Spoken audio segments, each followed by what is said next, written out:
નમસ્કાર. આજ તો સન્ડે તો વધારે મજા આવશે બાળકો, હે ને?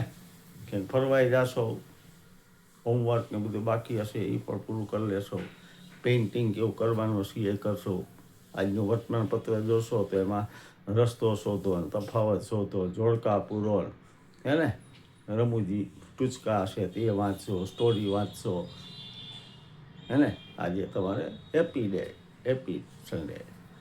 હેપી સન્ડે તમારો વધારે હેપી થાય એટલા માટે આજે વાર્તા, અને ગયા અઠવાડિયે આપણે મળ્યા હતા, કીધું હતું કે દર અઠવાડિયે આપણે એક વાર્તા સાથે મળશું. તો આજે તમારા માટે જ એક વાર્તા. જેવી મમ્મી ઉઠી 6:45 જેવી, એટલે જીઆઈ ઉઠી ગઈ પણ આમ નથી ઉઠી ને એવી રીતે આમ સૂઈ રહી આખું બધું. એને ખબર હતી મમ્મી 6:45 ઉઠે, બ્રશ નહીં કરી અને 7 વાગે જશે વોકિંગમાં, તો અડધો 1 કલાકે આવશે. દરરોજનો એ નિયમ. પપ્પા રાત્રે મોડા આવ્યા હતા, સૂતા હતા કે ભલે સૂતા. જેવી મમ્મી ગઈ ને એટલે હવે એકદમ બીજા રૂમમાં જીયા ગઈ અને એનો જે બચત ગલ્લો હતો ને માટી રાવડો સરસ ગલ્લો, એને એક બાજુ લઈને ધીમે ધીમે ધીમે તોડી નાખ્યો. અંદરની બધી નોટો અલગ અલગ કરી. એના પહેલાં ઓલો બધો કચરો થયો તો એ ભેગો કરી કોથળીમાં નાખીને ડસ્ટબિનમાં નાખી. પછી ગણ્યા 10ની નોટ, 20ની નોટ, 50ની, 100ની, 1, 2, 200ની. કુલ રૂપિયા થયા 780.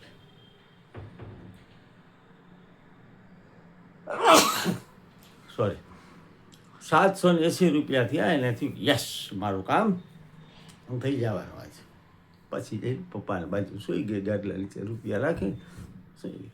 8 વાગે મમ્મી આવી, ગાલો ઉઠો, દૂધ બનાવી દઉં, નાસ્તો કરી લ્યો, ચાલો પછી જો ઓફિસ જવાનું છે. જીયા એ બીજું ઘણા કામ છે, હાલો.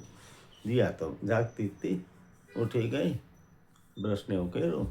8, 8:15 બધાય નાસ્તા માટે ભેગા થયા. એટલે જીયાએ કીધું, પપ્પા તમારે ઓફિસ જવાનું છે, રવિવાર છે તો, પણ સાંજે વહેલા આવશો, 5:30, 5:45, 6 બને ત્યાં સુધી. પપ્પા કે ઓકે આવી જાય, બોલ પણ શું કામ? ના એ સરપ્રાઈઝ. મમ્મી કે પણ શું કામ છે? તો કે એ કીધું મમ્મી તારું કામ, તારે આવવાનું. પણ કે ક્યાં જવાનું છે, શું છે? Surprise means surprise. મને કાંઈ પૂછવાનું નહીં, સાંજ સુધી હું કાંઈ કહેવાનું નથી. સરપ્રાઈઝ. મમ્મી વિચાર કરે કે કોઈનો બર્થડે આવતો નથી, અમારી એનિવર્સરી આવતી નથી, શું આના મગજમાં હાલે. પપ્પાએ વિચારતા કાંઈક છે ખરું, કે હશે, ડાય દીકરી છે, સમજુ છે, કાંઈક હશે. પછી તો મમ્મી એના કામમાં પરવાઈ ગઈ. ટિફિન લઈને પ્રણવ ઓફિસે ગયા. બરાબર 5:30 આવી ગયા અને મમ્મીને તૈયાર રાખી. પપ્પા આવ્યા, ફ્રેશ થઈ ગયા. ચાલો પપ્પા. પપ્પાએ હેલ્મેટ પહેરી લીધો. બાઇકમાં આગળ જીયા બેસી ગઈ, પાછળ હેતલ મમ્મી બેસી ગયા. અને કે ક્યાં જવાનું છે? કે કઈશ તો પાડો પુલ તો જવા દે, પાડો પુલ પછી પોસ્ટ ઓફિસવાળા રસ્તે લેજો, પછી હું કહું ને અહીંયા ઊભી રાખવા. બેને એમ થાય કે આ છોકરીના મગજમાં શું હાલે છે, પણ ખબર હતી કે ડાઈ છે, સાણી છે, કાંઈક એના મગજમાં છે. મતલબ ગલ્લાના પૈસા તો નાના પર્સમાં જીયા યારે રાખ્યા. જેવા પોસ્ટ ઓફિસના જરાક આગળ ગયા ને કે બસ રાખો રાખો રાખો, બસ આ દુકાન આગળ રાખી. પપ્પા એમ સાઈડમાં રાખી દીધી. વિતરા જોયું તો બીજી બધી વસ્તુઓ મળતી હતી. એની સાથે કેટલાય કલરના, અલગ અલગ કલરના હેલ્મેટ હતા. કે જીયા અહીંયા શું? કે મમ્મી આમાંથી પસંદ કર, તારા માટે હેલ્મેટ લેવાનો. મારા માટે? એ જો પપ્પા હેલ્મેટ નિયમિત પહેરે, તો હું પહેરતી નથી. ભલે તારે હાઈવે ઉપર જવાનું નથી બનતું, પણ મને સ્કૂલે મૂકવા આવશ. ક્યારેક આપણે બજારમાં ખરીદી કરવાઈ જાય છીએ, ક્યારેક ફઈબાન ઘરે જાય, ક્યારેક માસીન ઘરે જાય, બધે જતા હોય તો તું પહેરતી નથી, તારે પહેરવું. એ કહેતા આવો ક્યાંથી વિચારે? મમ્મી અમારી સ્કૂલમાં સાર્થક વિદ્યાલયમાં 1 થી 7 ધોરણના બાળકોની સભા થઈ હતી. બહારથી મહેમાન આવ્યા અને અમારા આચાર્યશ્રીએ સમજાવ્યું કે આજે સર આવ્યા છે આપણે સમજાવશે કે ભાઈ અકસ્માતથી કેવી રીતે બચવું, આપણે સલામતી માટે શું પગલાં લેવા. તો એમને કીધું કે તમારી મમ્મીને દીદીને પણ કહેજો હેલ્મેટ પહેરે. કે સાહેબનું કહેવાનું એવું હતું કે ભાઈઓ જે હોય છે હાઈવે ઉપર જતા હોય છે પુરુષો, એ મોટાભાગે હેલ્મેટ પહેરતા હોય છે, પણ બહેનો બહુ હેલ્મેટ પહેરતી નથી. તો મમ્મીને આગ્રહ રાખવાનો, કારણ કે એક્સિડન્ટ હાઈવે ઉપર જ થાય એવું નથી, ગમે ત્યારે થઈ શકે. આપણી સલામતી જરૂરી.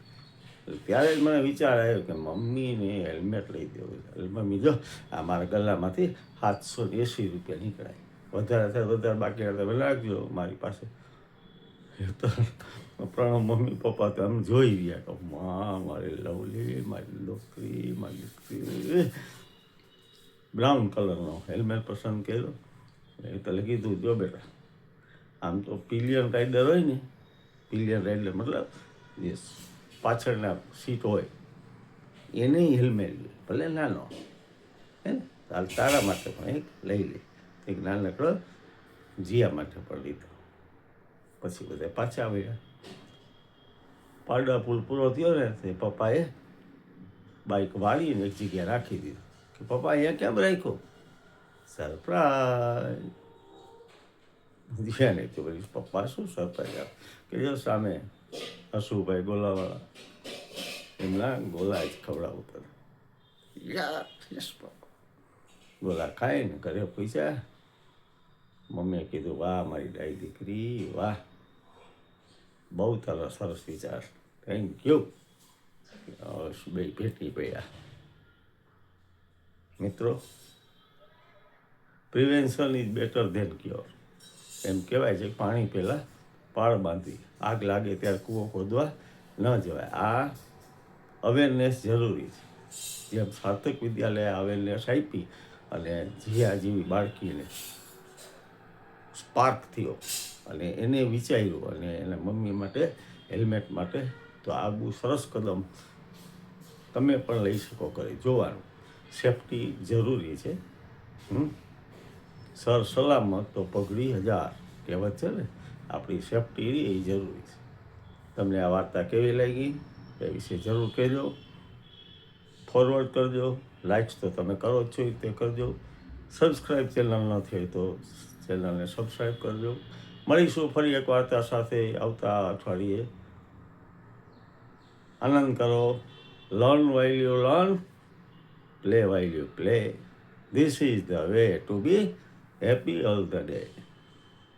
પ્રણામ, bye bye, have a good day. જય અરુણાચલ.